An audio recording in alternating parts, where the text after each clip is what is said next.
Muy buenas tardes a todos los presentes. Vamos a dar la continuación al seminario histórico sobre el Bicentenario de Bolivia con nuestro expositor, que vamos a tenerlo nuevamente el día de hoy en la Facultad de Ciencias Sociales, el expositor Alexis Pérez.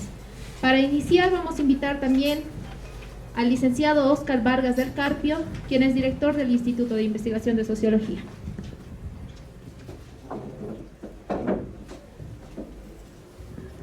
Bien, en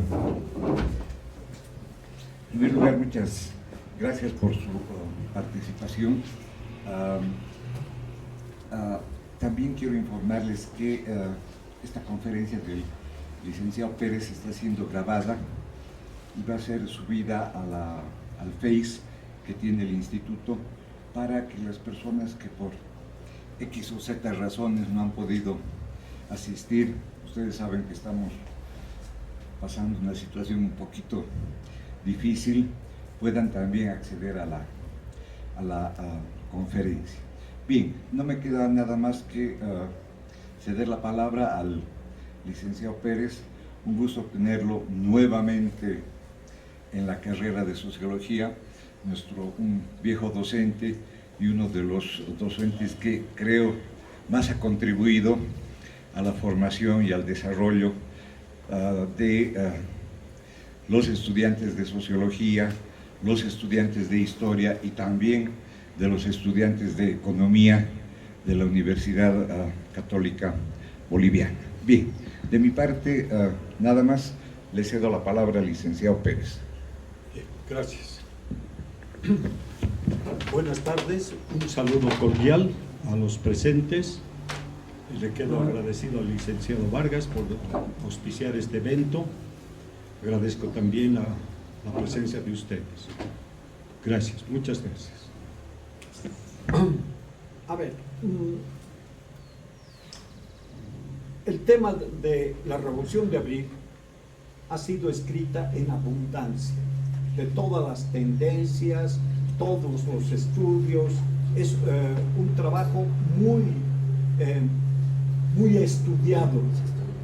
Entonces la Revolución de Abril ha sido realmente muy notable en la vida económica y política de Bolivia. Bien, veamos de esta manera. Primeramente queremos saber qué es lo que pasa con Bolivia hacia 1950, 2 años previos a la Revolución del 52. Este país había llegado en población más o menos a 2.700.000 habitantes.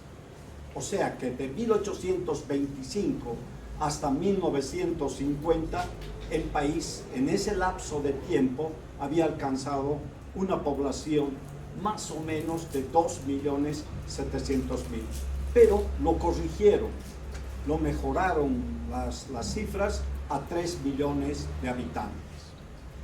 Si lo vemos con respecto a la superficie que tiene Bolivia, se puede ver, digamos así, que tenía más o menos 2.7 habitantes por kilómetro cuadrado. O sea, continuaba el país siendo vacío. La primera respuesta que puedo dar es que hay, digamos así, índices de mortalidad muy altos. No se sabe, hay varios datos, unos llegan hasta 400 y otros lanzan hasta 300 por 1000. Bien, eso por una parte. Ahora, de esta población que he señalado, el 67 y pico % vive en área rural. El 20% y un poquito más vive en áreas urbanas. Y el 12% vive en áreas rurales, en pueblos rurales, perdón. Vive en pueblos rurales el 12%. Entonces, este país aún todavía es un país agrícola, con un sector de acumulación hacia afuera. Ahora bien, ¿qué es lo que ha sucedido? Sin irnos atrás, desde la década de los 40 hasta la fecha, el país ha vivido, digamos así, el inicio de la declinación de la minería, que era el sector más importante de nuestras exportaciones, sobre todo el estaño. Entonces, se puede ver, digamos así, el primer dato que doy, más o menos en 1940-42 llegaba ya a las 40.000 toneladas, pero inmediatamente desde el 43 para abajo comienza a bajar la producción minera, se comienza a deslizar la economía minera. Bien, lo dejo así simplemente para mostrar, digamos, cómo este país va a llegar a una explosión social que se va a convertir en un proceso revolucionario. El otro elemento importante es la situación de la población. Por lo que se sabe, la población de Bolivia tenía en consumo, consumía 13 kilos de carne por habitante año, y en leche, cucharillas por habitante. ¿Ya? Simplemente no digo ni semanas, meses, nada. O sea, la leche era exclusivo para una minoría que se importaba. Entonces, el primer índice que quiero señalarles es que es un país que consume carbohidratos, básicamente carbohidratos. Es un país realmente muy poco consumidor del energético de la carne. Entonces, ¿qué es lo que pasa? Ya estamos mostrando los primeros índices de un país sumamente pobre. Pregunto al público, mala distribución del ingreso, hay un problema. Mala distribución del ingreso, ¿cómo se lo distribuía? Entonces, aquí es donde nosotros tenemos que centrarnos. Se supone de que el Estado boliviano, los gobiernos de esa época, se centraban, digamos, en la esperanza de que los precios y el volumen de exportación del estaño haga la vida de este país. Así. En eso cifraban. ¿Ya? Muy bien, eso por una parte.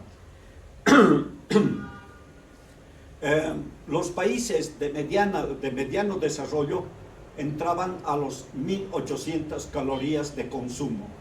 Bolivia, 1.600 calorías de consumo, muy por debajo de los países moderadamente desarrollados. Ahora bien, los salarios eran bajos. Ya, solamente voy a dar porque hay que trabajar mucho, otros sectores, etc. Solamente en la industria se gana 60 bolivianos, ¿verdad?, diarios. Pero nunca se olviden que hay que poner en paralelo con la paridad cambiaria, ¿no?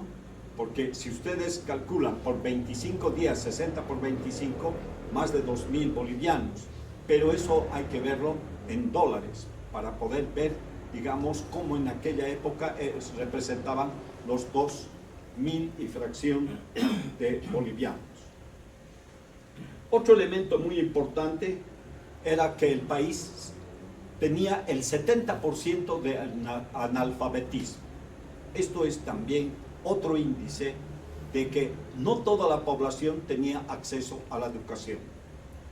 Por otra parte, también podemos ver que la PEA era de 2.3 millones y la mano de obra disponible, digamos así, que estaba ahí, era de 1.400.000.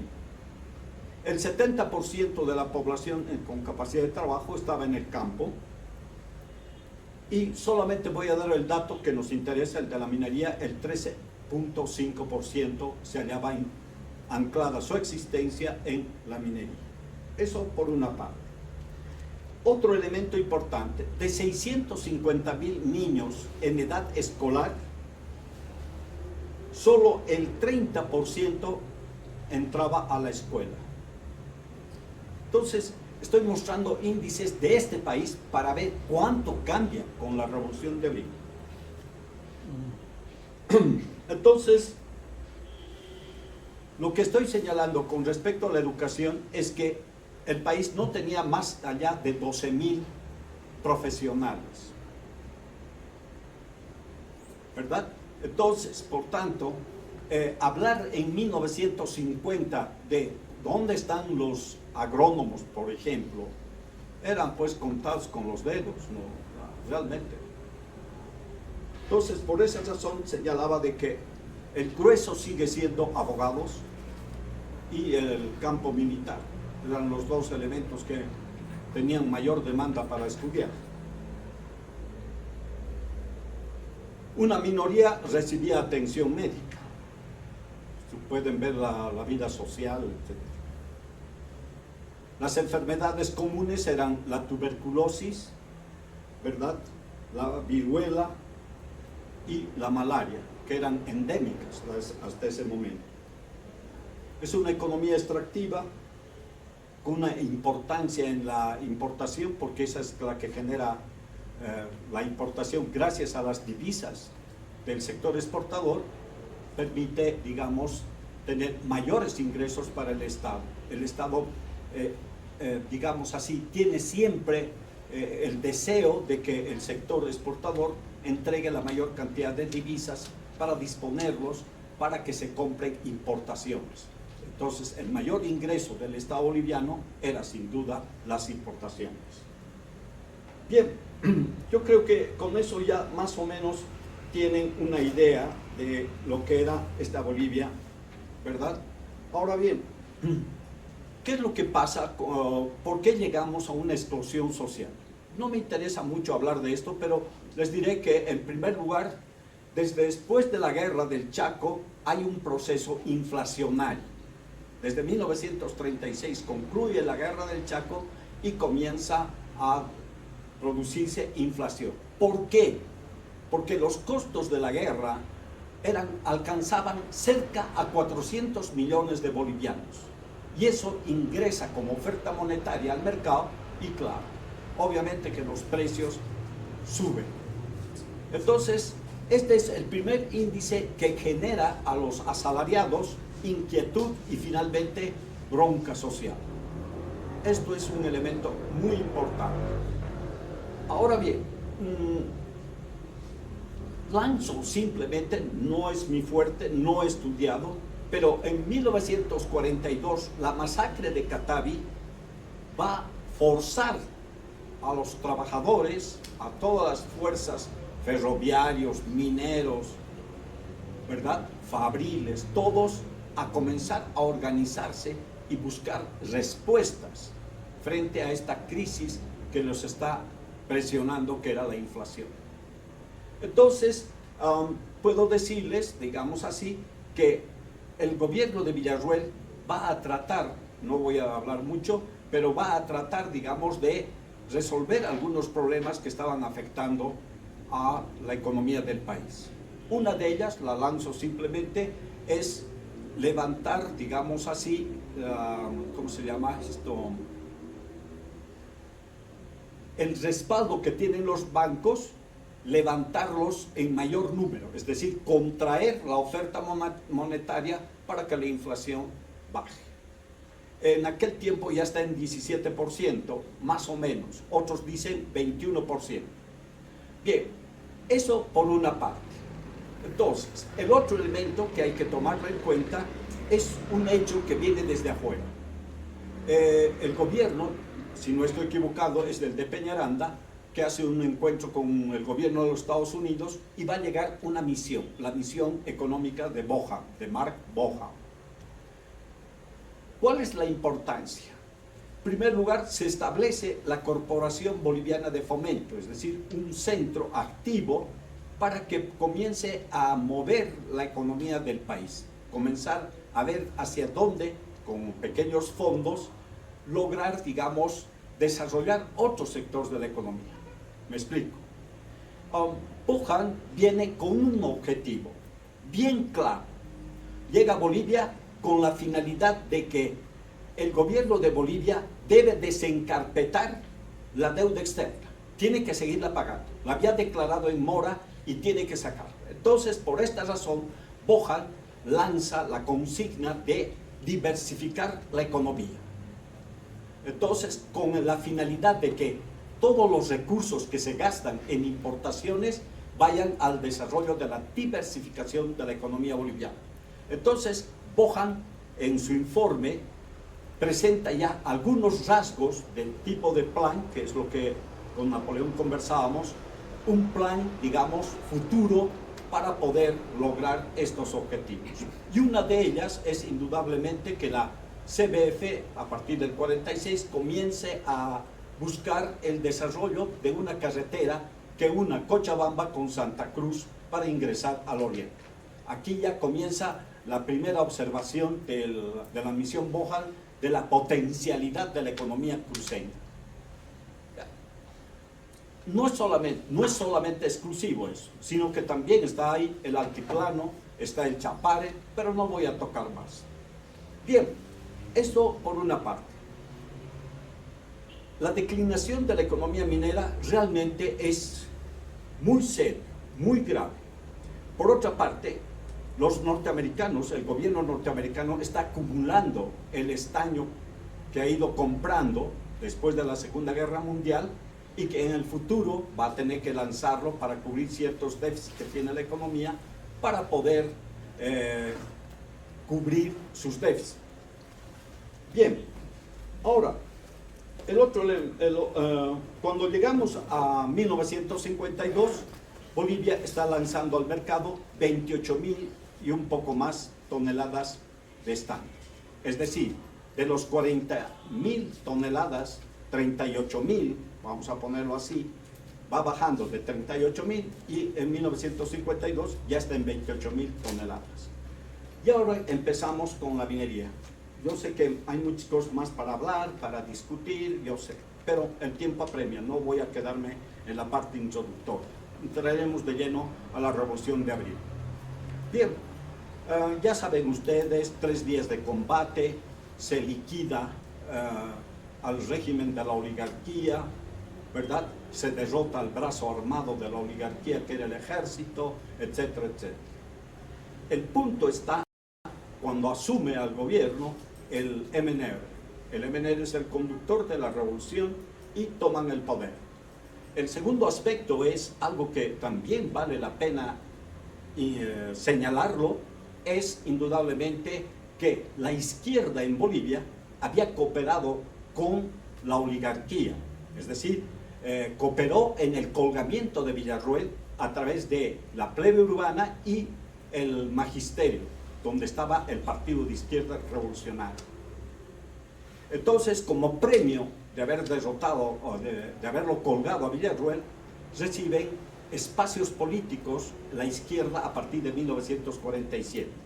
Hay muchos hechos, uno de ellos derogar, digamos así, la Constitución de 1938, los que hicieron partícipes, los que participaron en la Constitución, la elaboración de la Constitución de 1938, ahora ellos borran con el codo. Entonces, la izquierda se descalifica en la historia, ¿verdad? Pierde su vigencia dentro de la clase obrera. Una persecución sañuda al MNR y luego el partido de izquierda finalmente fenece. En 1950 desaparece el partido de izquierda revolucionario y surge el Partido Comunista junto al partido trotskista, y los dos toman la decisión de ingresar a la Revolución de Abril, ¿verdad? La política del entrismo. Ya verán cuál es la intención que tengo cuando señalo que la izquierda quiere sobrevivir y participar del proceso revolucionario. Entonces, esta política del entrismo va a tener una influencia en algunos cambios que va a pretender la Revolución de Abril.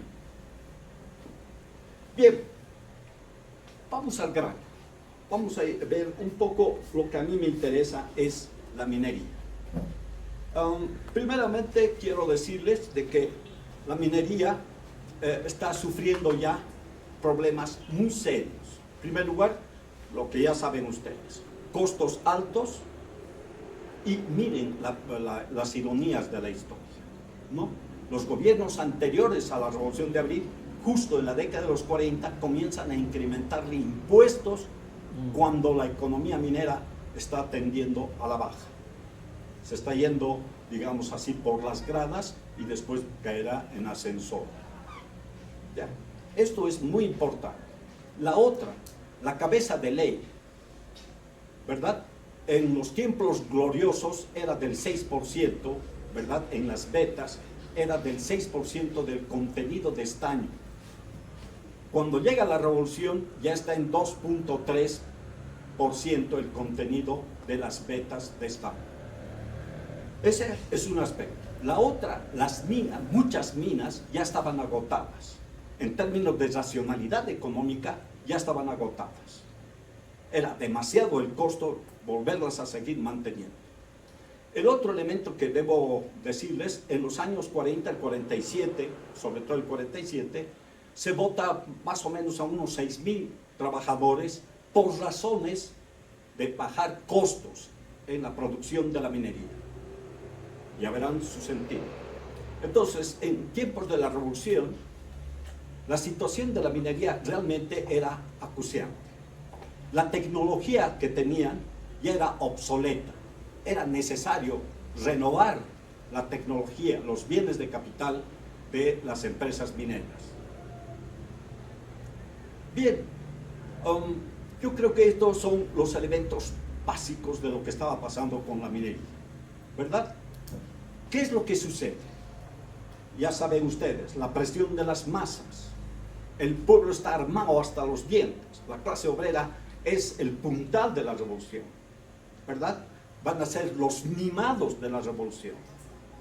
Entonces, el primer grito es: cumplan la nacionalización de las minas. Y yo les estoy señalando en qué condiciones ya está la minería. Cáscara, costos muy altos. Y miren esto, además, no se olviden que la revolución lo está realizando en un contexto de Guerra Fría. Estados Unidos es el ganador de la Segunda Guerra Mundial. Tiene, digamos así, una conducta anticomunista visceral, ¿verdad? Con lo de la guerra de Corea. Pero vamos al punto al que quiero llegar. Más o menos en 1952-53, el estaño sube de precios de un centavo por libra fina. Duró 2 años y después vuelve a caer, y la minería que está ahí buscando recuperar no va a poder. La minería está con 0,90 centavos por libra fina y comienzan las oscilaciones del precio. Esas son las condiciones de la minería. Muy bien, ¿qué es lo que va a hacer? Nacionalizar. Presión popular, era la bandera de la revolución, y la nacionaliza. Y aquí vienen esas paradojas, ¿no?, de la historia económica. La clase obrera, como es su revolución, pide al gobierno revolucionario de que incorpore 5.000 trabajadores que habían sido echados a la calle el año 47, cuando más bien la tendencia era a disminuir la mano de obra para que los costos sean más accesibles para el desarrollo de la economía minera. Entonces estoy señalando la presión de la clase obrera, y está realmente, permítanme, destruyendo justamente el nido de trabajo que tenía. Eso es muy importante. La otra, indisciplina laboral, ¿verdad? Reunión de sindicatos, ¿verdad? Plenarias, marchas, huelgas. Entonces, por tanto, la minería va a sufrir las consecuencias de esta conducta. ¿Quiénes dirigen a la clase obrera? Indudablemente, ahí está la Central Obrera Boliviana, que fue creada dentro del proceso como un espacio político para la clase del pueblo boliviano, las clases trabajadoras del pueblo boliviano. Y obviamente ahí está la FCTMB, ¿verdad?, la Federación Sindical de Trabajadores Mineros, etc. Entonces, estos hombres tienen una lectura zurda pero no tiene nada que ver con la lectura de país. No tienen capacidad de leer el país, la Bolivia profunda, el patio trasero. Son obreristas y salarialistas. Y con esa conducta, indudablemente, pues comienzan a dinamizar la acción de la clase trabajadora, obviamente llevando a la Comibol al desastre. O sea, realmente a que no pueda recuperar. No se olviden que Bolivia, al momento de la revolución, ha habido más de 400 millones de dólares de fuga de capital. Los empresarios obviamente retiraron sus capitales, la mano de obra calificada se fue, un trabajo empírico de las minas, había muy pocos técnicos. Entonces ahí puedo mostrarles lo que pasa con la minería. Entonces, lo que estoy queriendo insinuarles que cuando se quiere levantar un país bajo un proceso revolucionario, no es a pulso. Tiene que estar en la lógica de inversión, riesgo, costo, beneficio. Tiene que tener mentalidad empresarial. Sin embargo, y aquí es donde yo los invito también a reflexionar, y quiero señalarles que para mí dentro de la economía hay dos protagonistas, un sector privado y el sector estatal, ¿verdad? Entonces, se supone que quien debe de conducir es el sector privado, la economía. Pero en el caso de Bolivia, el sector privado es muy pequeño, como lo fue desde 1825. Entonces, por tanto, el sector privado está ausente, está anclado su existencia en la industria de la que diré algunas cosas. Pero el problema más importante es que la minería realmente acusa problemas estructurales muy profundos, ¿verdad? Ahora bien, ¿qué es lo que quiero señalarles? Que el gobierno de Bolivia no tiene capacidad, frente al movimiento obrero, no tiene capacidad de controlar y ponerlo en cintura. La indisciplina laboral. Pueden ver los textos, todo. No quiero poner la mano sobre un dato feroz. Más de 4.000 huelgas entre 1952 al 64. Solamente entre el año 58 al 59, más de 2.000 huelgas. ¿Verdad? Entonces, estoy mostrando en crudo, digamos, las condiciones sociales y políticas de la revolución. No se olviden que es un país postergado, es un país que pone en la mesa sus demandas, que son desde 1825. Hay que resolverlos de forma práctica, pragmática, de acción. No hay tiempo para poder reflexionar y presentar planes. Entonces, por tanto, la situación era realmente acuciante para la minería. Pero aquí viene el toque, digamos así, la cereza sobre la torta. El gobierno de Bolivia recibe todas las utilidades de las empresas mineras cash en dólares. Doy un dato así nomás, 70 millones de dólares. ¿Qué es lo que hace? Recibe los 70 millones de dólares y se lo devuelve una parte pequeña a la Comibol para que se reproduzca la empresa. Necesitaba, según un autor, 8 millones de dólares. Pero el gobierno solo le entrega 3,5 millones de dólares. Pero se los da en bolivianos. Bolivianos obviamente devaluados. Entonces, ya se puede imaginar el estado de la economía minera. No se les puede pedir más, ¿verdad? Va a tener que llegar a la corta o a la larga a poner realmente coto a la caída de la empresa minera de la Comibol. Bien, lo dejo así. Ya, tengo muchos datos, hay muchas cosas para decir, pero creo que por ahora se los digo que es lo más importante, ¿verdad?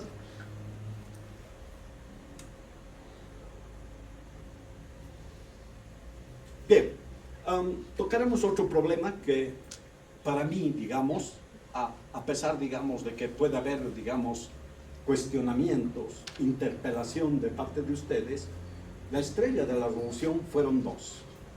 Una es indudablemente el liquidar las relaciones serviles. En la mitad del siglo XX, Bolivia está liquidando las relaciones serviles en el área agrícola de la zona occidental, el altiplano, etc.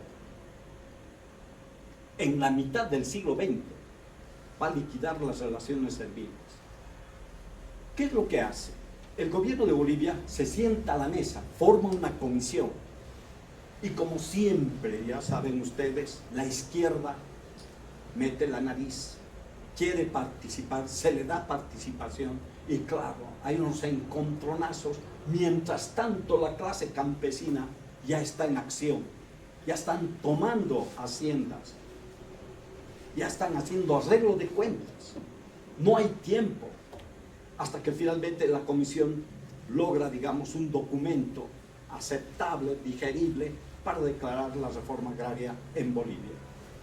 Ahora bien, lo primero que quiero señalarles que lo que se pretende es llevar al campesinado por la vía capitalista.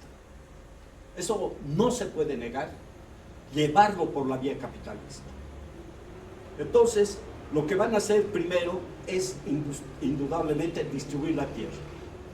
No vale la pena, son más de 238,000 títulos que se entregaron a los campesinos. El problema no es el régimen de la propiedad, sino lo más importante es la rentabilidad del suelo. Este es el punto más importante. Ahí está. Entonces, pregunto nomás a ustedes, ¿qué tal? ¿Quién es usted? Soy Yanacona. ¿Se pueden imaginar convertirlo ya en un hombre de empresa con mentalidad de inversión, riesgo, costo-beneficio? Titánico, ¿no ve? Titánico. Convertir a esa masa campesina en actores económicos. Eso por una parte. Pero voy a mostrarles algo que cierra toda posibilidad de que el campesinado llegara a convertirse a la larga en hombres de empresa, de inversión. ¿Cuál es el problema fundamental? La clase obrera lo primero que hace es armar a los campesinos. Yo no digo que está mal, pero lo que sí es, para mi juicio, no está bien, es lo que hace. Agarrar los sindicatos campesinos y comenzar a amarrar a los campesinos. Los comienzan a amarrar. Ya. Entonces, reuniones, organizaciones, se la pasan todo el tiempo organizando a los campesinos. Para que vean lo que afirmo, la producción agrícola cayó en un 13%. Hasta 1953 cae en un 13%. Entonces, el campo está convulsionado. Hay dos zonas. La zona de Cochabamba, donde los campesinos tienen mejor organización, y la zona occidental del altiplano. Ahora bien, el otro gran problema es liquidar los latifundios, ¿verdad? El grueso de las tierras estaban en manos de un 7% de propietarios. Entonces, ¿cómo se liquida? Agarran los campesinos y comienzan a fraccionar las haciendas. Bolivia no tiene agrimensores, no tiene un equipo de agrimensores para medir a cómo le va a corresponder a cada campesino. Ellos empíricamente comienzan a parcelar sus tierras de la hacienda. Inclusive ya saben cómo van a distribuir las mejores tierras del patrón, que eran las ainocas. Entonces, por tanto, no había, digamos así, la participación del Estado para establecer rentabilidad del suelo. La parcelación no es suficiente, porque se va a ver en el tiempo que no hay posibilidades, después de lo que yo afirmo, de ser un hombre con mentalidad de inversión. Si tienes una parcela que te produce vamos a exagerar, 10 quintales de papa, ya 20, una tonelada de papa. Eso ya no es pues recibir utilidades. Vean ustedes el drama social, económico y político, ¿verdad? Si ustedes ven las historias comunes, James Malloy y otros, van a ver ustedes, ¿verdad? Lucha entre dirigentes sindicales, luchas contra el gobierno, peticiones de informe, o sea, realmente un perjuicio para el desarrollo económico del área rural. Sin embargo, el campesinado va a tomar en serio su propia propiedad, por muy que no corresponde a la realidad. Eso por una parte. ¿Qué es lo que hace? Y aquí viene el punto más controvertido para mí, dentro de lo que conozco, es la intervención de los Estados Unidos. ¿Ya? Una cosa, que quede bien claro, no se puede hacer revolución si no hay plata. No es a eslogans, pintando paredes. La revolución se hace con plata.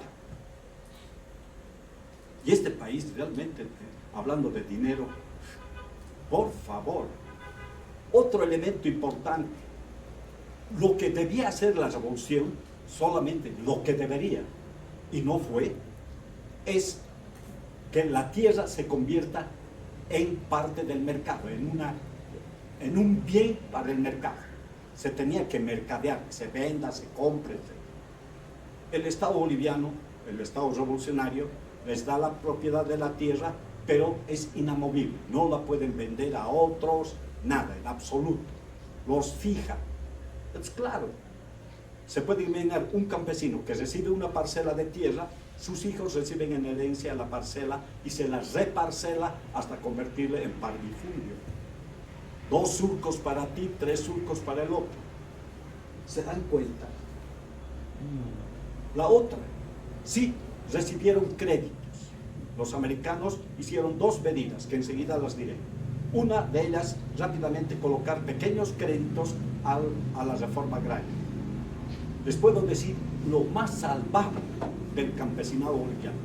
Recibían un crédito y eran cumplidores. Tienen que devolver el dinero con sus intereses, cumplidores. Entraban al banco a cumplir en la fecha acordada. Eso es, digamos, lo más rescatable del campesinado. Una honradez, pero a toda prueba. Ahora bien, el más grande problema, ¿no? O sea, lo siento mucho, es un problema muy con los Estados Unidos, ¿ya?, siendo anticomunistas, digamos así, un gobierno realmente reacio a recibir un gobierno como el de Bolivia. ¿Por qué? Acá hay varios que conocen, Víctor Andrade fue, digamos, el representante de Bolivia ante el gobierno de los Estados Unidos. Y se puede ver en sus escritos todas las formas para que el gobierno de los Estados Unidos lo dijera a la revolución, hacerlo potable, que no era un gobierno comunista. Nosotros no somos comunistas, somos nacionalistas. No se imaginen el esfuerzo para que Estados Unidos reconozca. Pueden ver, digamos, los documentos. Una gran cantidad de las exportaciones de estaño y otros minerales estaban, permítame el término, parqueando en el puerto de Arica, ¿verdad? Entonces, habían fuerzas. Bolivia no es, realmente, imagínense, un pueblo oscuro. Solamente Bolivia era igual a estaño. Después, los pocos informes que se saben, como los alemanes que llegaron, etcétera, y otros, realmente un país sumamente miserable, sumamente pobre. Entonces, imagínense, aquí está lo grande, que en medio de la realidad de América Latina, un pobre, miserable pueblo presenta su revolución, hace su revolución. Entonces, los Estados Unidos, ya saben ustedes, y aquí vengo a decirles lo siguiente. Estados Unidos lo primero que hace es entregar créditos, eso por una parte. La otra es traer excedentes de los Estados Unidos en alimentos. Permítanme, no quiero especificar, alimentos, para que el gobierno de Bolivia, al recibir los alimentos, lo convierta en moneda, o sea, vende y lo convierte en dinero, para que haga, digamos, tareas de desarrollo. Ahí lo veo. Se llaman los revertidos. ¿Ya? Entonces, por tanto, la reforma agraria estaba avanzando con la tecnificación. Voy a dar un ejemplo. Ustedes saben bien que los campesinos del altiplano trabajaban con arado egipcio para labrar. Y el gobierno de Bolivia, a través de sus 2 o 3 ingenieros agrónomos, estaban proponiendo reemplazar el arado egipcio por el arado de reja, de hierro. No se imaginan la resistencia de los campesinos. Tuvieron que hacer campeonato para ver cuál es más efectivo, la reja o el arado egipcio. La otra, tienen ganado ovino. Ese ganado ovino en parte es incestuoso. Entonces, había que introducir otro tipo de ganado para que se pueda mezclar. Digo una palabra, corridero, que es de doble finalidad, carne y lana. Entonces, no es fácil, los campesinos eran sumamente conservadores. La otra, fue un escándalo, metieron bala al aire los campesinos. El ministro del ramo, un ministro de Agricultura, invita a poner baños antisárnicos en el altiplano. Los campesinos observaban qué es lo que estaba haciendo. Ponen agua, ya saben ustedes, tienen que poner los antisárnicos, mezclarlo, y el ministro dice: señores, traigan esas ovejas, y comienzan a zambullirlos en los baños antisárnicos para que caiga la sarna, con la, digamos así, con el objetivo de que pueda, digamos, mejorar la lana, que la oveja coma mejor y no se le coman los parásitos que eran las sarnas. Mejorar la calidad de la lana, que se alimente mejor y no esté con problemas cargando la sarna. Los campesinos al principio se resistieron. El ministro tuvo que decir: bien, pongan 2, yo voy a pagar si mueren. No sabían de que las ovejas podían nadar. Yo sé que no debería venir al caso, pero les estoy mostrando la dimensión de buscar el cambio en la mentalidad del campesinado y llevarlo a un desarrollo sostenible. Nada más, no tengo otra. Después armaron, digamos, centros de acopio con Cofrut, con Bofla, para mercadear la fruta, para mercadear la lana, para mandarlo a Inglaterra. Se hizo un esfuerzo, pero no fue suficiente. El exceso del sindicalismo campesino fue realmente nefasto para el desarrollo de la economía agrícola de la zona occidental. Bien, se los dejo así, se los dejo. Hay mucho para decir, no quiero cansarles porque vienen otros temas. El otro tema es algo que realmente se debe plantear. El plan, bien, me explico. Resulta de que la inflación a 1952 ya llegaba sobre los 3.000, sobre 100 de 1936 había llegado ya hasta 3.000. O sea que la inflación ya era muy alta cuando llega la Revolución de Abril. El gobierno de Bolivia, en las primeras de cambio, se ve obligado a expandir la oferta monetaria para atender las demandas sociales, ¿verdad? Entonces, el banco, obviamente el pagadero es el Banco Central, tiene que lanzar créditos para cooperar con el gobierno revolucionario. Entonces, de esa manera, mayor oferta de dinero al mercado, la inflación se dispara. La situación se hace realmente insostenible. ¿Qué es la respuesta? ¿Cómo es la respuesta? todo el consumo del pueblo comienza a salir hacia el Perú, porque se paga mejor precio. Los industriales ya tienen una relación con los contrabandistas para sacar su producto afuera. Permítame la palabra, se desabastece el país. Hay ocultamiento, colas. La situación se hizo imposible. Sobre todo los asalariados. Se estaba haciendo polvo el salario de los asalariados, ¿verdad? Entonces, esta realidad realmente fue muy grave para la revolución. Y había que parar esa inflación, ¿verdad? Los precios se subieron. No se olvide, si aumenta salario, es echar gasolina al fuego. Incrementa salarios, suben los precios. Incrementa salario, suben los precios. La tasa cambiaria estaba en 190 bolivianos por dólar. Más o menos a 1956, ya la paridad cambiaria estaba por encima de los 8.000, 9.000 bolivianos por dólar. Ya se puede imaginar cómo estaba la inflación. Y eso había que parar. No había otra alternativa. Entonces el gobierno de Bolivia, ante la situación, trae a Jackson Eder y su equipo para establecer un plan para estabilizar la economía del país. ¿Qué es lo que hace Jackson Eder? Revisar obviamente las finanzas públicas, la deuda externa, etcétera, etcétera. El plan consiste en lo siguiente. Voy a señalar algunos puntos, ustedes me pueden añadir, no hay problema, pero voy a señalar las más importantes. Primero, reducir el gasto público en un 40%. Dos, retirar todos los subsidios. Y aquí hago un paréntesis.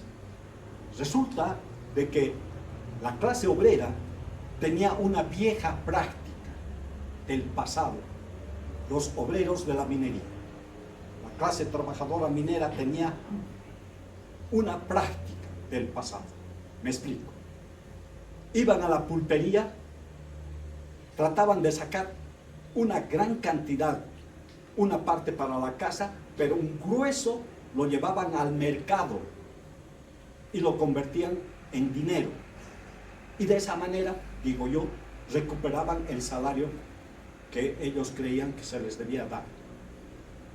En la Revolución de Abril se mantenía esa vieja estrategia de los trabajadores.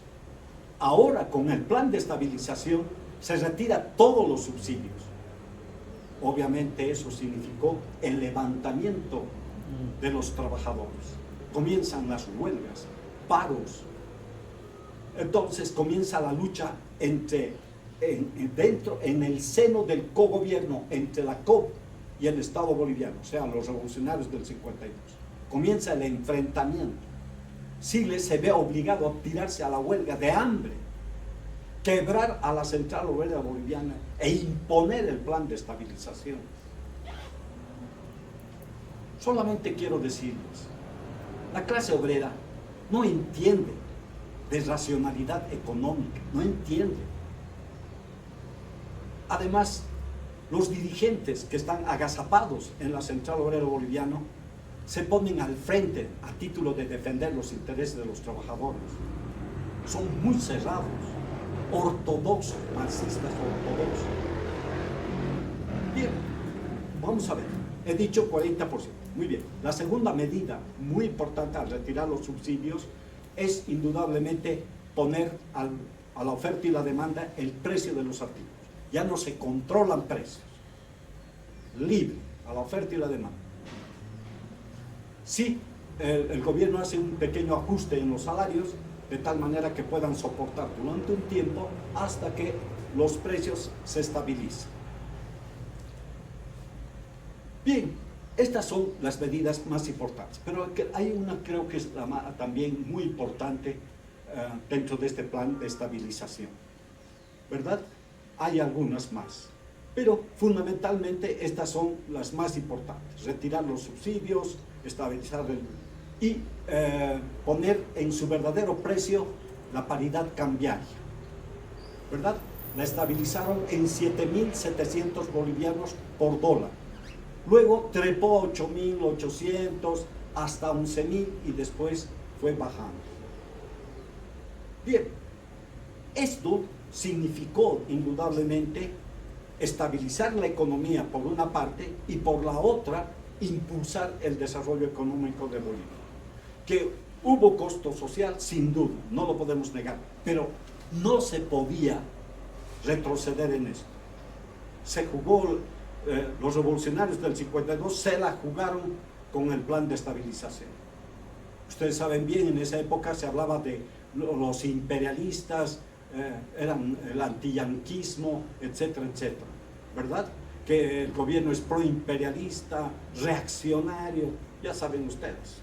La revolución era nacionalista y el nacionalismo no es doctrina, simplemente es, digamos así, un afecto por los hombres y los recursos de su propio país. No es más. Es un apego del hombre a estos dos elementos. Nada más, no es doctrina, nada. Es nacionalista. Y lucharon frente a los Estados Unidos constantemente para decirles que ellos no eran marxistas, sino nacionalistas.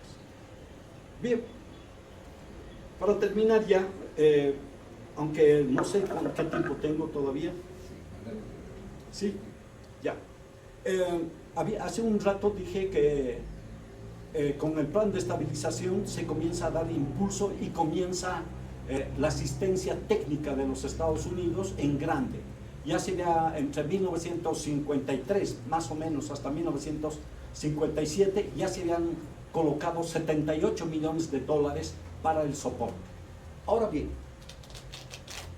para lograr que el plan de estabilización funcione, se le puso un colchón financiero de 25 millones de dólares para que funcione el plan de estabilización. Lo hizo el gobierno de los Estados Unidos y el Banco Mundial, no voy a decir más datos, y con eso se arranca. Ahora bien, se puede ver que a los Estados Unidos, en la mentalidad que tienen, van a desarrollar el transporte, fundamental para ellos, la agricultura y el punto más, la otra estrella de la revolución, la marcha al oriente. Realmente en ese sentido es un salto cualitativo. Ahora bien, veamos en este sentido. Y ustedes dirán, ¿y qué pasó con el petróleo? El petróleo venía más o menos desde su nacionalización en el año 36, no tenía, digamos, una producción significativa, se seguía importando algunos derivados de petróleo, etc. Pero en un momento dado, cuando llega la revolución, el gobierno de Paz Estenssoro decide apostar, ya no apoyarse solamente en la minería, sino apoyarse en el petróleo. Y gasta 2 millones de dólares para poder levantar, para invertir en equipos de exploración, 2 millones de dólares. Muy bien, entonces de esta manera la producción de petróleo comienza a elevarse. Se ponen oleoductos. Uno que no funcionó nunca fue la de Sucre, la pusieron la otra que venía desde del pasado, que era la Gualberto Villarruel, que estaba en Cochabamba, etcétera, etcétera. Pero fue un gran impulso. La otra, y aquí viene la parte controvertida del petróleo. Ustedes saben bien, ya he dicho desde un principio, que no tenemos un sector privado con una gran capacidad de inversión. No hay. Tiene que ser el capitalismo de Estado que tanto se cuestiona, pero no le queda otro remedio. Es el Estado quien va a invertir. Entonces contrata a un staff de abogados, Michael Davenport, para que pueda, digamos así, atraer el capital extranjero. Aquí sí tengan que poner las orejas bien paradas. Es una revolución y tiene que atraer capital extranjero. No le queda otro remedio. la extracción de petróleo requiere tecnología de punta, grandes inversiones. No hay otra. Entonces, por tanto, el gobierno, con el código Davenport, establece las reglas del juego para atraer capital extranjero. Si no estoy equivocado, ¿ya?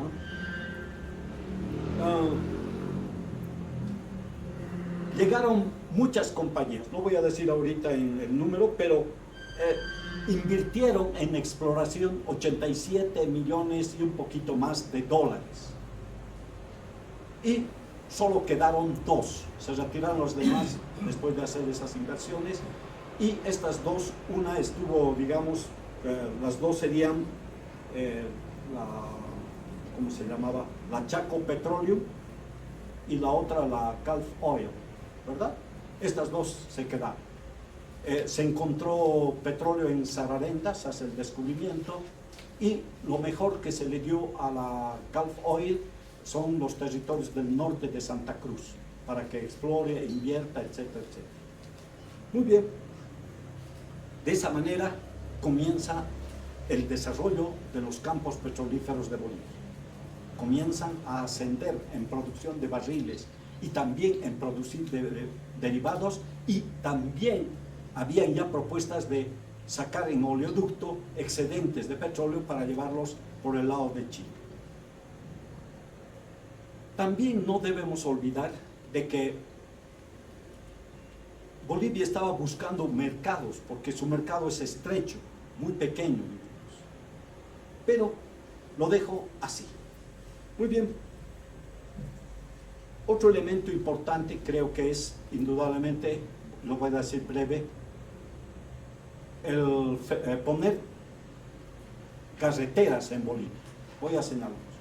Más o menos en 1952, carreteras que están con circulación de transporte, etcétera, 9.000 kilómetros. El dato que yo tengo de 1930 es de 3.500 kilómetros. Bolivia desde el año 30 al 52 había puesto 6.000 más, o sea, 5.500. ¿Ya? Ahora van a poner, ¿cómo se llama? Van a colocar carreteras desde La Paz a Caranavi y de Caranavi al Coche hasta llegar al Beni. Las otras carreteras están indudablemente en la zona de Santa Cruz. Fue realmente un salto cualitativo. Ahora bien, veamos un poco qué es lo que pasa en Santa Cruz. Lo primero que quiero señalarles es que los americanos, a través del Servicio Interamericano de Desarrollo, el SAID, y sobre todo la, ¿cómo se llama? USAID, comienzan a colocar dineros en Santa Cruz. ¿Qué es lo que hicieron? Primero, pool de maquinaria, mejoramiento de semillas, pastos, ¿verdad? Y sobre todo caminos, ¿verdad? El camino a Lichilo, ¿verdad? Desde Portoachuelo, ¿verdad? 3 o 4 caminos de más o menos un promedio de 50 kilómetros para poder articular la parte norte de la ciudad de Santa Cruz y poder extraer toda la producción hacia el acopio, hacia el centro, que era la ciudad de Santa Cruz. Entonces, esto fue un salto cualitativo porque comienza a desarrollarse en grande el azúcar, en grande el arroz. Ya saben ustedes, el que está dando la pauta es la misión Bohan, ¿verdad? De sustituir las importaciones de azúcar. Más o menos, me pueden corregir, no, ahorita no estoy para buscarlo, son más o menos 5 millones de dólares que se gastaba solamente en azúcar, a traer azúcar. Ahora bien, el otro artículo que traía en grande, 52.000 toneladas, era harina y trigo, ¿verdad? Y eso significaba unos 10 millones de dólares. Pero, no se olviden que Bolivia no es un país triguero. Hay espacios agrícolas para poder sembrar trigo, pero que no cubren el mercado interno. Por tanto, se tenía que importar permanentemente. Ahora bien, el otro elemento es el arroz.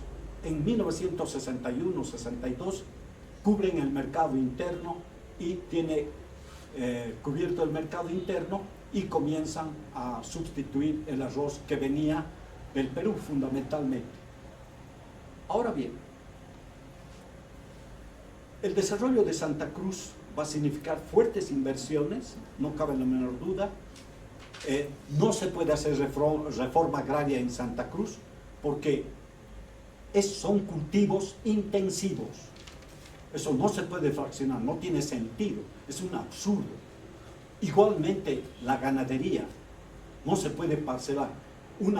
Permítame, una cabeza de vaca, o una cabeza de ganado, perdón, requiere mínimo 3 hectáreas para que pueda vivir. Entonces, por tanto, olvídense de reforma agraria en el oriente boliviano. Son cultivos intensivos. La otra es colocar, el sector privado había colocado un ingenio azucarero, ¿verdad? Y el gobierno de Bolivia va a colocar 2 más. Uno es Guavirá, La Esperanza, etc. Lo dejo así. Bien, entonces, el otro elemento importante es concluir la carretera. Es el punto central para que Santa Cruz pueda desarrollarse, es colocar la carretera. Costó $42 millones, más o menos, desde Cochabamba a Santa Cruz. Son 580, 570 kilómetros. Lo concluyeron. La revolución lo concluyó. Eso empezó el 46 y al 56 ya está listo para hacer circulación libre de transporte. Bien, ahora, creo que son los puntos más importantes. Yo quisiera, digamos, intercambiar ya ideas con ustedes y solamente quiero señalar un aspecto, la educación. Un elemento que pueden ver en cualquier texto de economía, fundamental es la educación, ¿verdad? Entonces, puede verse que en Bolivia el analfabetismo era muy alto, ¿verdad? El 30% de los niños entraban a la escuela. Ahora con la revolución, con el eslogan de una educación de castas a una educación popular. De una educación de castas a una educación popular. O sea, con ese eslogan, la revolución decide poner escuelas, desarrollar los magisterios para que tengan población, para que tengan maestros. Y la otra es una educación especial al campesinado ligada a la producción. Entonces se eleva enormemente la expansión de la escuela, de los colegios, una expansión de la educación en el campo, de tal manera que la educación se hace universal dentro del pueblo boliviano. Es un logro de la revolución. Ahora, aquí hay un punto que prefiero para que no me estén echando en cara: la formación del maestro. Ustedes saben bien que las normales aparecen en 1911 con la presencia de Georges Roumat, ¿verdad? Se comenzó a desarrollar una educación, digamos, de tipo universal para las clases medias y en el tiempo se conviertan, digamos, en burocracia, gente preparada, bien preparada, para que hagan funcionar el Estado. Más o menos es la intención. Pero la educación era indudablemente exclusiva, no era para todos, ¿verdad? Pero lo fundamental es señalarles de que las normales aparecieron y comenzaron a formar maestros. Bolivia, al momento de la revolución, estaba sobre unos 6.000 maestros. En 1964, más o menos, estaba sobre 9.600 maestros. O sea, hay un salto cualitativo. Lo discutible, lo que realmente no se puede evitar, es la calidad de formación. Eso se va a degradar en el tiempo. Por esa razón, yo sé que a muchos no les gusta el excesivo sindicalismo, el de agazaparse y protegerse en los sindicatos, no permite, digamos, cuestionar los planes educativos, de debatir, de unir la educación con el desarrollo económico. que es fundamental. Estos puntos son los que estoy cuestionando y eso realmente no se ve. Ahora bien, yo creo que con eso más o menos les he dado una idea, más o menos en global. Hay mucho que decir, hay muchos datos, lamentablemente no hay tiempo. Pero hay algo que quería decírselos acerca de Santa Cruz y se me ha pasado, ¿verdad?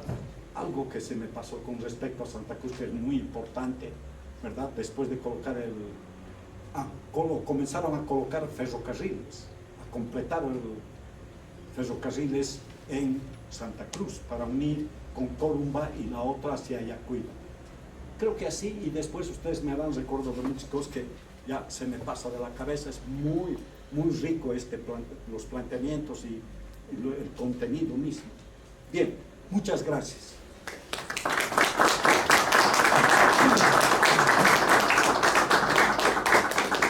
Bien,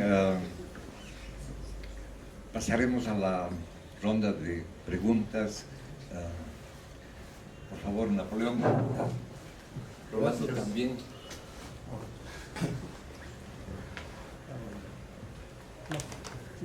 Gracias. Bien, gracias. Alexis, solamente quiero precisar algunos elementos que sé que están no solo en tu cabeza, sino en lo que estás elaborando. El primero se refiere a la declinación de la producción de estaño, que en realidad no comenzó en los 40, comenzó ya en 1930. Sí, lo sé. A partir del 30 comienzan los rendimientos decrecientes, se revierten un poco en los años de la Segunda Guerra Mundial, Sí. y después la tendencia es a la baja, y eso expresa el agotamiento de los yacimientos, la disminución, como bien ha señalado, de la ley de cabeza, ¿no? Y obviamente el aumento de los costos de producción permanente, a tal punto que el 85, cuando quiebra el mercado del estaño, en octubre del 85, por ejemplo, el costo de producción por una libra fina de estaño en Catavi era de $35. ¿Cuánto era el precio promedio? $5,5. ¿No? Claro. Y cuando se tiene que ajustar eso, todos miran al 21060 y dicen, se localizaron. El 21060 se localizó. Claro, es el discurso de la izquierda, ¿no? Bueno, ese es un punto que había que hacerlo notar. Respecto a el plan Bohan y la consigna de Bohan de pagar la deuda externa. No, ahí creo que hay una imprecisión. ¿Por qué? Porque las negociaciones sobre la misión norteamericana a Bolivia empiezan en el contexto ya casi de la Segunda Guerra Mundial, ¿no?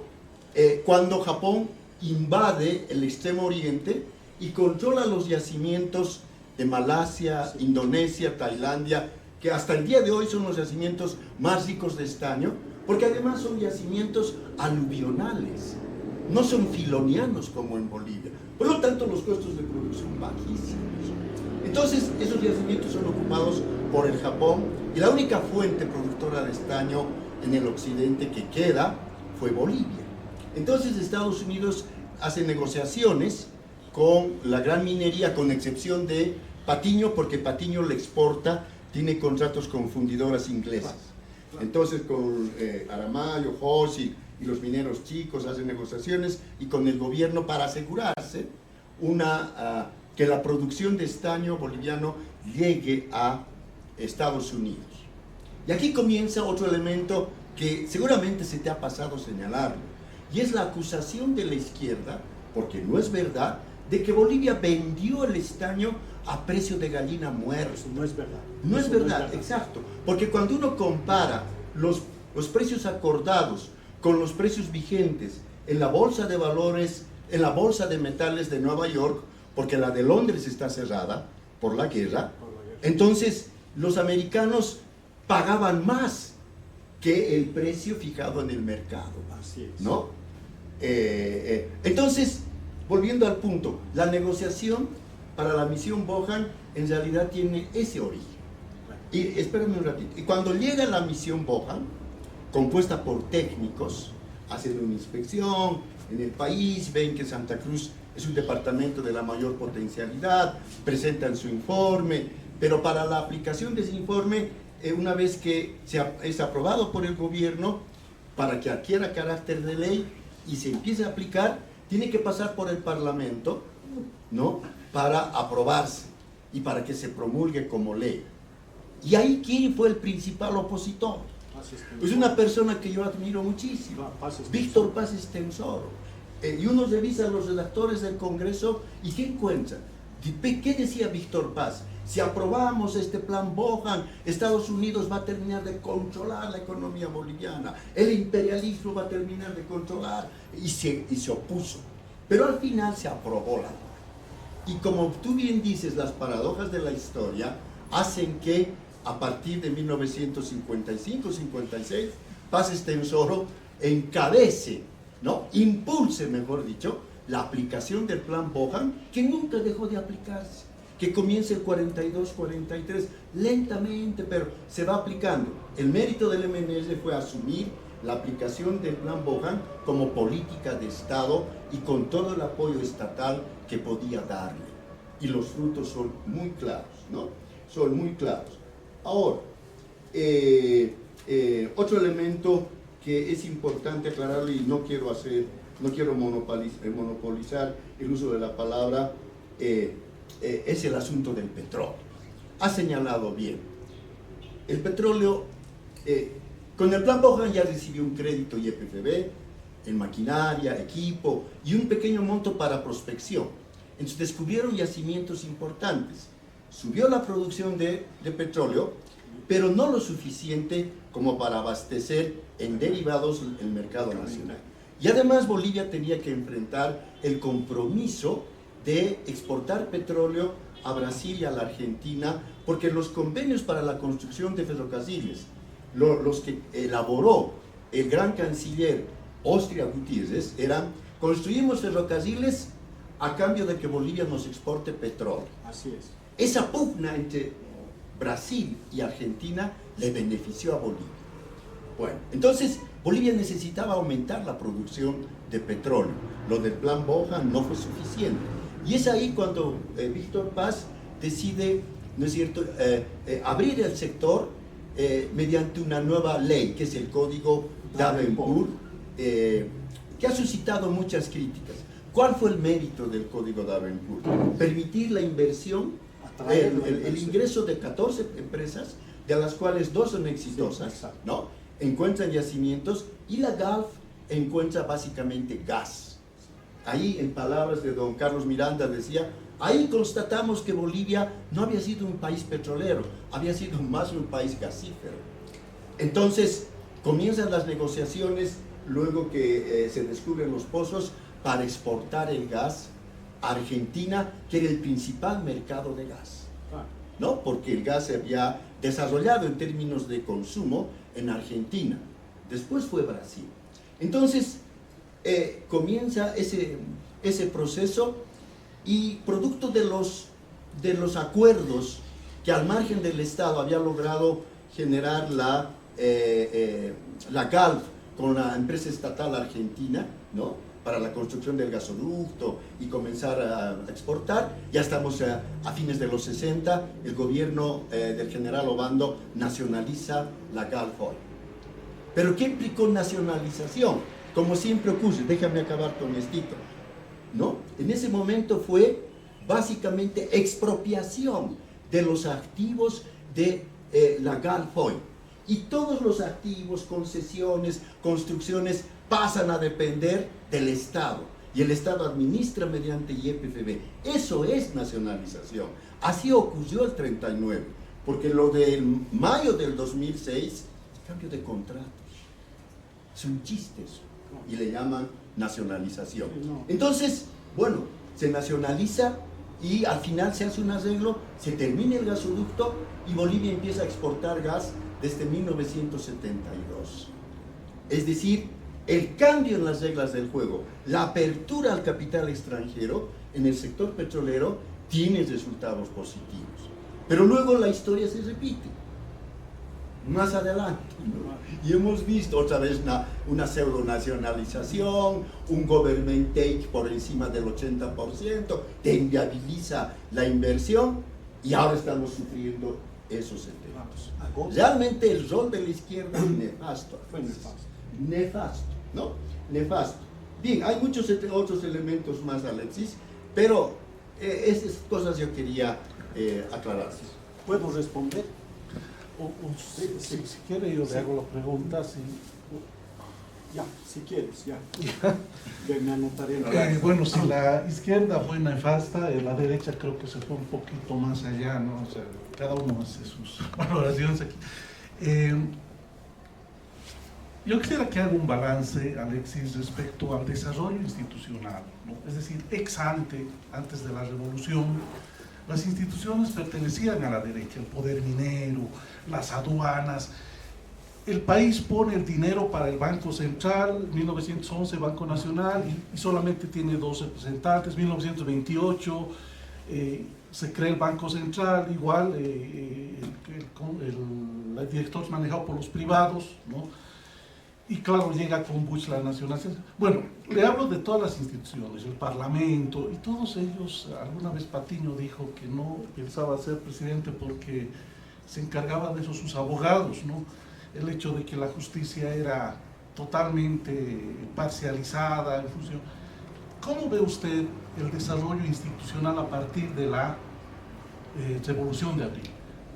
Porque, seguro para muchos de nosotros que tenemos esa línea, ¿no?, de que las instituciones representan el mecanismo a través del cual un país puede dar pasos importantes, ¿no?, en su desarrollo, pero me gustaría conocer su criterio, su evaluación, su balance sobre si la revolución efectivamente supuso un avance institucional, ¿no?, una degradación en algunos campos, y bueno, esa era la pregunta exacta. Bien, no sé si hay alguien más que quiera participar. Pero acérquese, por favor, Sí, ¿puedo hablar por el desde tema aquí? del micrófono. ¿O allá? Sí, adelante, adelante. Bueno, por aquí, pero no darle espalda. Buenas tardes a todos sus colegas, amigos. A la cámara, por favor. A la cámara también, ya. Bueno, mi consulta es la siguiente. Como estamos pensando el bicentenario,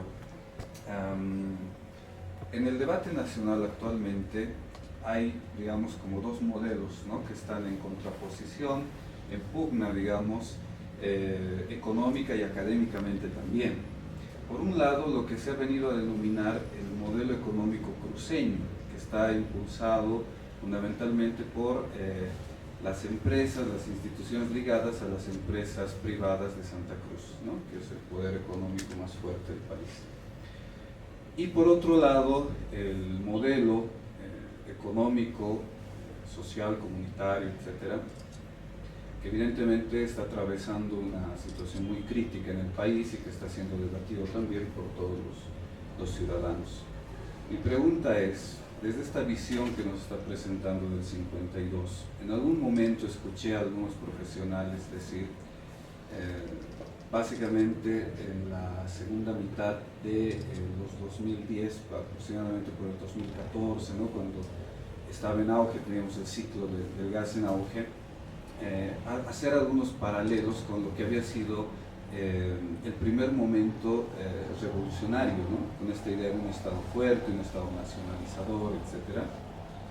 Pero al mismo tiempo, lo que usted nos acaba de mostrar, la marcha al oriente, ¿no es cierto?, que impulsa. Entonces, ¿cómo se pensaría desde lo que ha sido la revolución del 52 estas 2 formas, digamos, de hacer y ver la economía, practicar la economía en el país, y cuál sería, digamos, más próxima a este momento revolucionario que ha habido en Bolivia en sus raíces más profundas, ¿no? Gracias. Bien, no sé si... Adelante.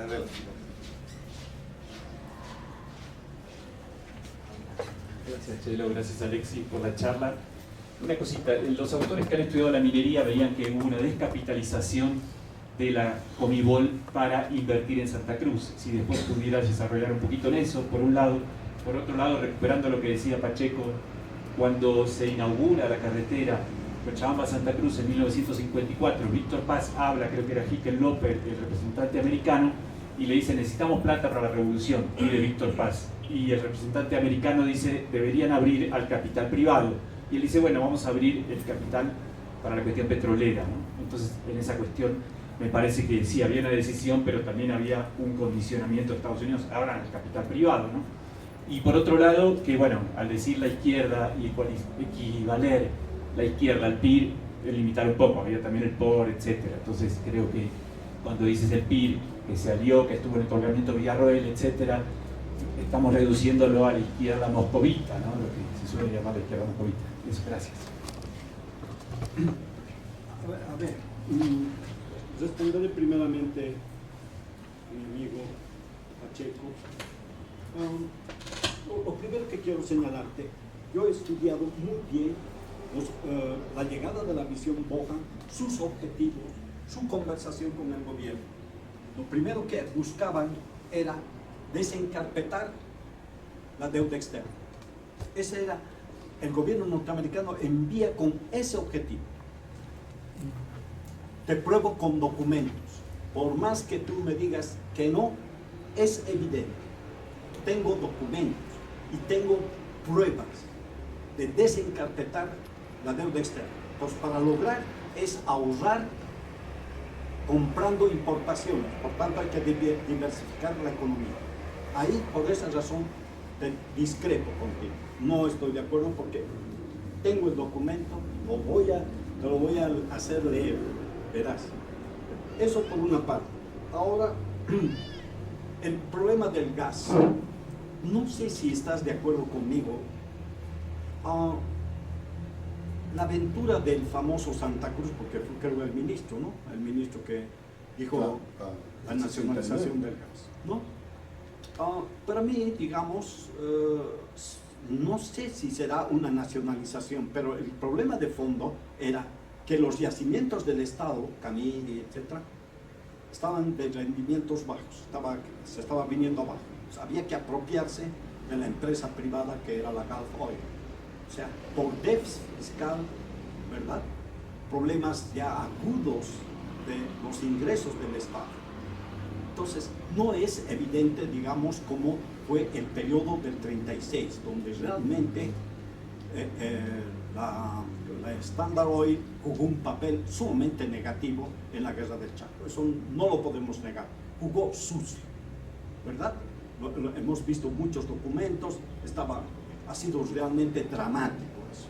Entonces estaba justificado, ahí está Montenegro, escribe no sé cuántos trabajos, hay otro que está en favor de la empresa y otro también, ¿verdad? Ha sido bien, y no solamente eso, sino sin indemnización, con indemnización, pero ya sabes, como en el caso de la minería, ha sido con indemnización. Yo te digo, tengo un dato, de 1954 ya está en $9 millones, y el gobierno de Bolivia quiere charlar con los grandecitos, quiere charlar ya en cuánto va a costar la indemnización, y los otros le dicen, no tenemos tiempo. ¿Con qué finalidad? De incrementar pues la indemnización. Si no estoy equivocado, $17 millones, va a terminar en $17 millones. Eso para mí es muy importante. Para mí no es en realidad una nacionalización, ¿verdad?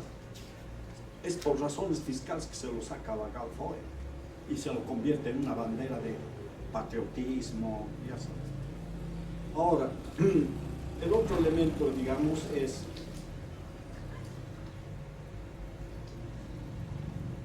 esto de la institucionalidad.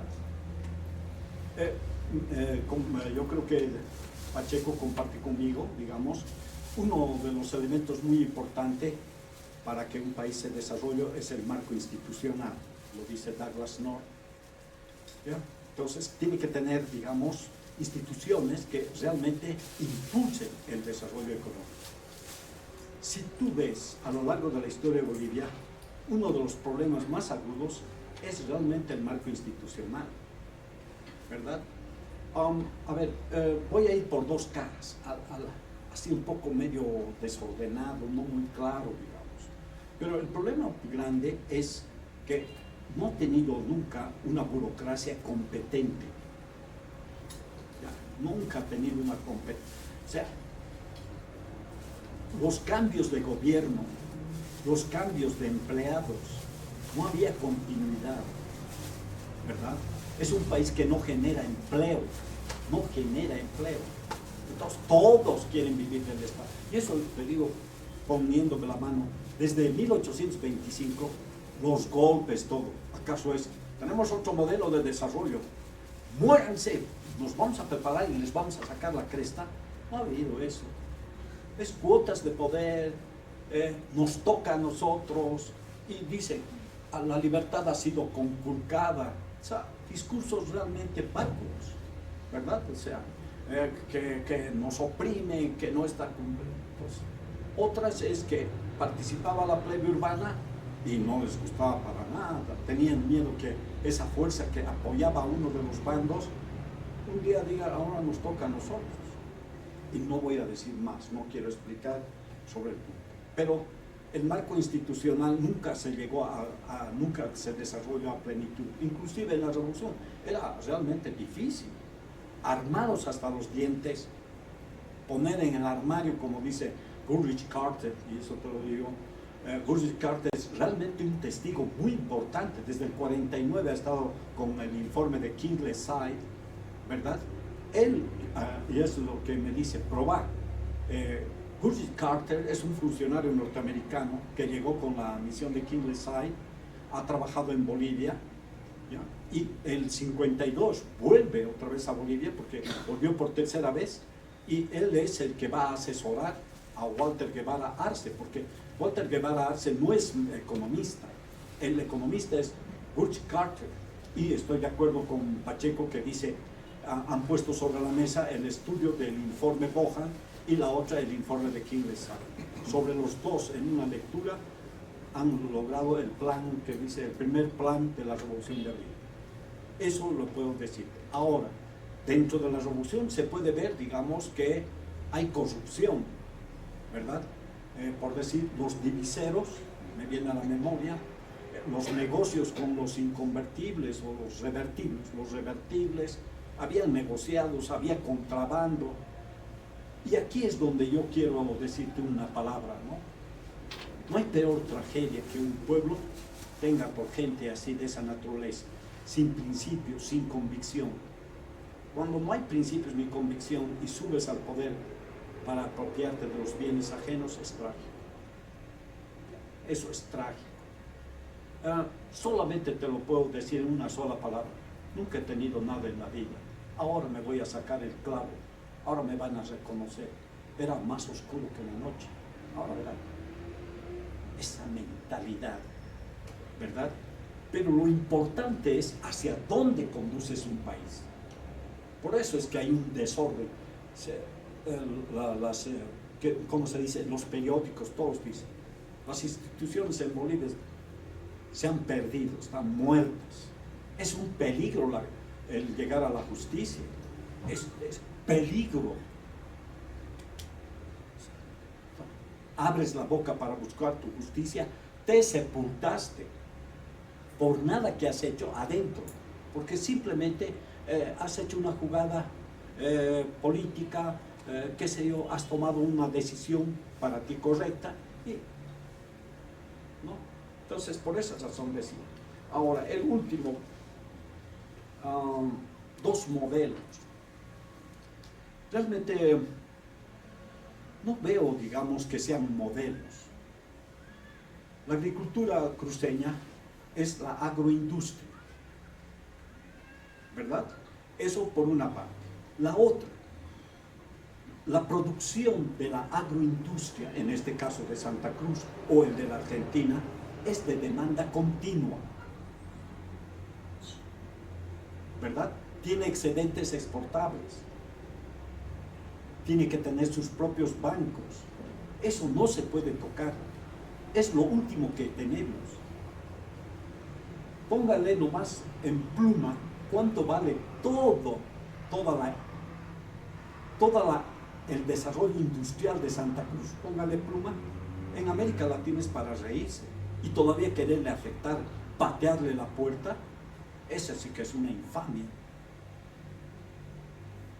Santa Cruz tiene que desarrollarse, porque produce, coloca en el mercado interno y saca excedentes afuera. Por eso yo señalaba eso. Ahora, el otro modelo. Aquí está presente, testigo. He oído la exposición del señor Arce Catacora. Hemos estado en un debate donde estaban los economistas, yo estaba de oyente, y me lo han revolcado al señor Arce Catacora. Le han dicho de qué páginas ha sacado su modelo. Así, Keynes de aquí. Esto ha sacado de tal autor, de la tal autor.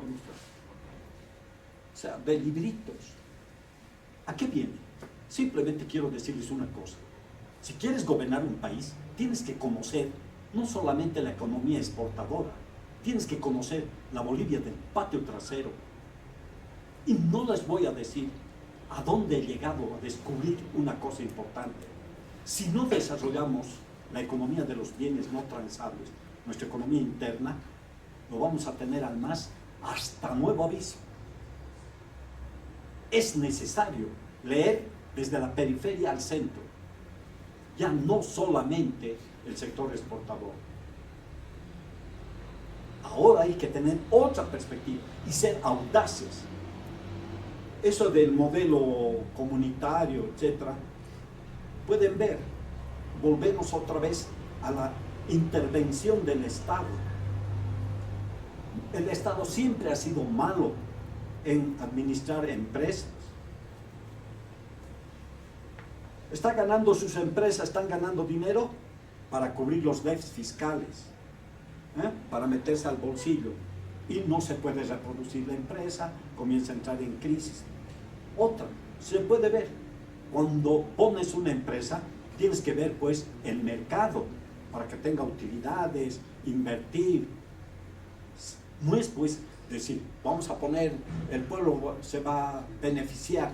No, hay que hacer estudios de mercado, inversión, riesgo, o sea, con mentalidad de empresario. Y el Estado no la tiene. Otra vez, deficitarios, como lo que expliqué, ¿verdad? Hay que liquidar las empresas públicas. No funcionan. Otra, yo sé de dónde he venido, me voy a callar, pero eso de subsidiar la pobreza es otro crimen. Todos quieren mamar del Estado, ¿verdad? El bono Juancito Pinto, el otro bono Juan Azurduy. Gasto, gasto, gasto. El único válido es indudablemente la vejez. No se puede eludir, eso es universal. Pero todas esas cosas no funcionan en Bolivia. No funcionan. Que ven en el área rural, podemos ver en estadísticas si es incrementado. Realmente el campesinado ha logrado tener, se ha convertido en capitalista. Hay que ver. Si los ven, el grueso son contrabandistas. Oruro, ¿de qué está viviendo? No, perdón, Oruro está muerto. Solamente una vez vive las fiestas del carnaval. La pasa bien, resucita. Y el resto del año, contrabando. Contrabandistas profesionales. Ahora la palabra contrabandista no es delito. En cualquier país se rasgan las vestiduras. ¿Quién es el contrabandista? Pues es criminal porque es fuga de capitales. Pero como no genera empleo, está bien nomás, pues, que sean contrabandistas. ¿Verdad? Entonces, Bolivia se ha convertido en tierra de nadie. Les invito, viajaremos a Colquechaca. Yo he estado ahí. Toda la zona. ¿Ha mejorado la vida del campesinado? No. ¿Los lipenses se han hecho capitalistas? No. ¿Verdad? Hay que mantenerlos así.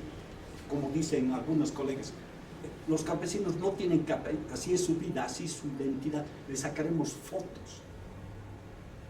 No, el campesino es una clase que tiene que convertirse en capitalista, de inversión, riesgo, costo, beneficio. Y un día, así, llevarán a sus hijos a Harvard, a Oxford, ¿ah? Defenderán sus intereses de clase. Así tiene que ser, porque todos lo manosean, todos lo convierten en escalera. ¿Y él gana? Los dirigentes, esos viven del Estado.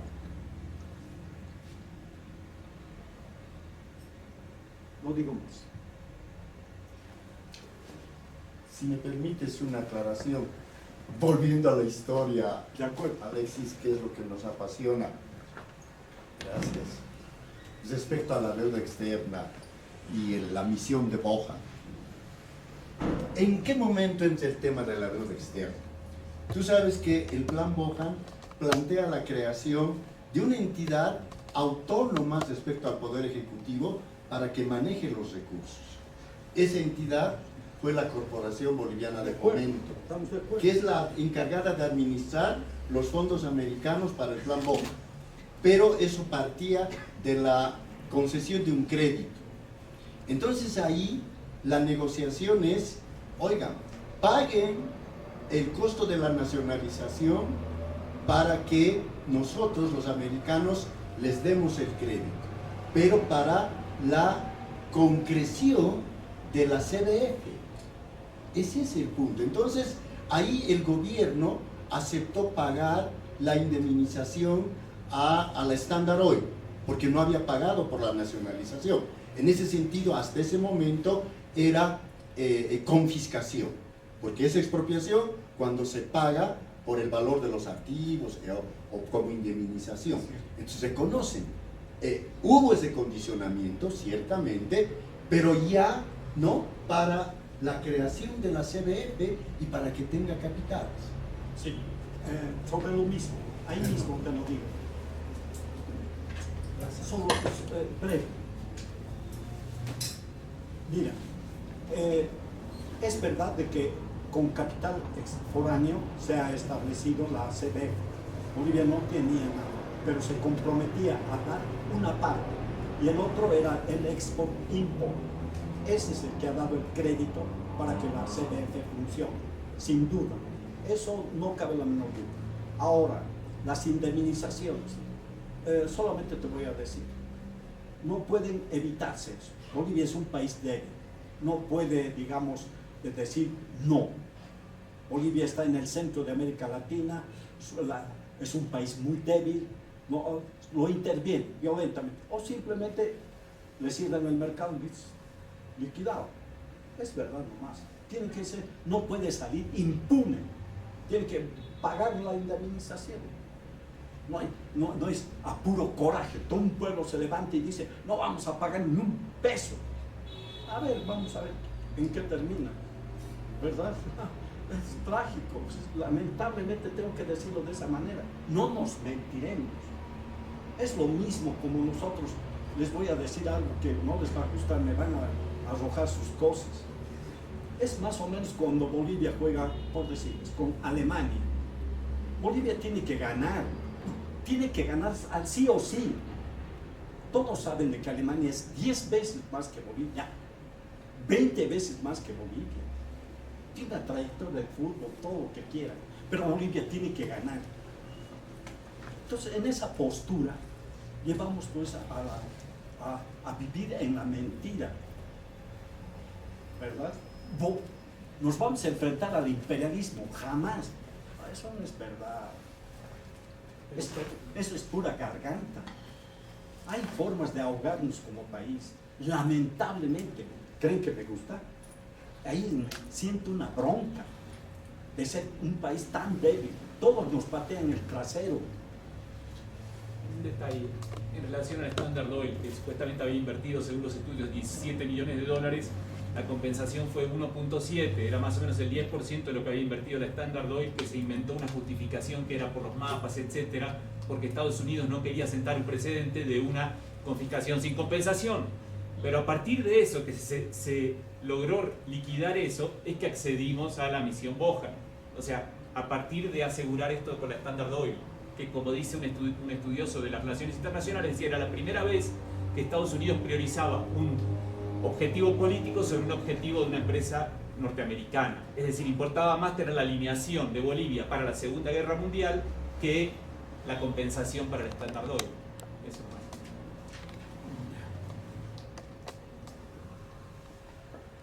Bien, yo quisiera realmente agradecer su presencia, pero principalmente agradecer la presencia de Alexis, que aprovechando un viaje desde la ciudad de Cochabamba nos ha visitado y hemos podido de alguna manera apreciar que realmente la historia nos da lecciones sin duda para reflexionar sobre el presente.